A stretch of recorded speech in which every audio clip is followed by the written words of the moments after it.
It's Friday, the 18th of November 2022. Welcome to the Fast Five by Fear and Greed, Australia's most popular business podcast, where we give you the top 5 business stories you need to know in just 5 minutes. I'm Michael Thompson, and good morning, Adam Lang. Good morning, Michael. Adam, 5 stories, 5 minutes, let's go. Story number 1, Australia's employment market continues to soar to new heights with another 32,200 people finding work in October, driving the unemployment rate back down to just 3.4%, the equal lowest rate in almost 50 years. Now, this data was well ahead of economists' expectations and really adds to the case for the Reserve Bank to lift interest rates again in December and then again into 2023.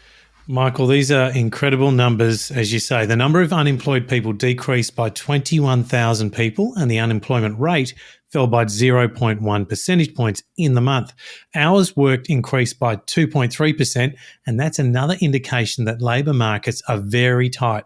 Firms are struggling to hire new workers, and instead they are asking existing employees to work harder. Adam, it's no surprise then that jobs website Seek yesterday told its AGM that it is on track to record sales as high as $1.3 billion. Seek is obviously enjoying very strong job ad volumes in a booming market for labour. On to story number 2 now, and the Australian government says it will introduce laws safeguarding cryptocurrency deposits and regulating crypto exchanges next year. Cryptocurrency custody regulations would basically set out rules for where people's money or tokens are stored, how they can be used, and whose job it is to keep them secure, that kind of thing.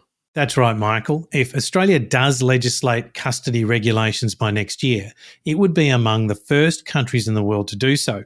Custody is the main issue at the heart of the FTX collapse that has left 1 million people nursing losses, including, we think, 30,000 Australians, and there are calls right around the world to introduce better regulation on cryptocurrencies. FTX transferred US $10 billion worth of its customers' money to another trading business without their knowledge. That's something that would be closely regulated under a custody regime. Story number 3, Adam. Billionaire Andrew Forrest is pledging to rebuild Ukraine after the war with a $500 million commitment to a fund that he hopes will eventually hit $25 billion. Dr. Forrest announced the investment with Ukraine President Volodymyr Zelensky. The goal is to rebuild Ukraine's energy and communications infrastructure using the latest green technology to make post-war Ukraine the fastest growth economy in Europe. The fund will wait until Russia has pulled back from its invasion before releasing any of the money. Story number 4, travel agent Webjet says bookings have returned to pre-pandemic levels as it posted a half-year profit, get this, Adam, of $4 million compared to a $60 million loss for the same period last year. Webjet also says it is still working its way through clearing a backlog of customer complaints from people frustrated about poor service when trying to cancel travel or use their flight credits from COVID cancellations. That's right, Michael. It's a good turnaround story. Managing Director John Gusich quoted Coolio's Gangster's Paradise to talk about the COVID downturn for Webjet, saying it was like walking through the valley of the shadow of death.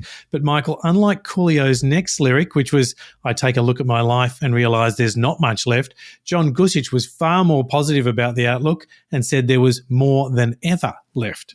Adam, I reckon that would have to be the first earnings conference ever to quote Coolio.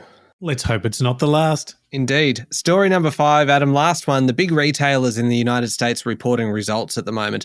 And this is pretty extraordinary. Target had a 49% drop in profit in the September quarter, including $400 million due to shrinkage. Now, shrinkage, Adam, in case you're wondering, is basically lost stock. But Target says the biggest reason was organized retail crime, which is shoplifting. So Target's shrinkage is double the USA retail average, but they believe they are not alone in suffering from this crime, and the trend has gotten, quote, increasingly worse over the last 12 to 18 months. Shrinkage aside, Michael, US retail sales rose in October. Some of that was because prices are rising. We saw more spending on petrol and food, but shoppers are also spending on cars, furniture and restaurant meals in a sign that households still have cash to spend despite inflation hitting a 4-decade high and interest rates rising. There we go, the top 5 business stories in 5 minutes. Thank you, Adam. Thank you, Michael. It's Friday, the 18th of November, 2022. Remember to hit follow on the podcast, and if 5 minutes isn't enough, you can find our longer daily show called Fear and Greed wherever you listen to podcasts. I'm Michael Thompson, and that was the Fast Five by Fear and Greed. Have a great day.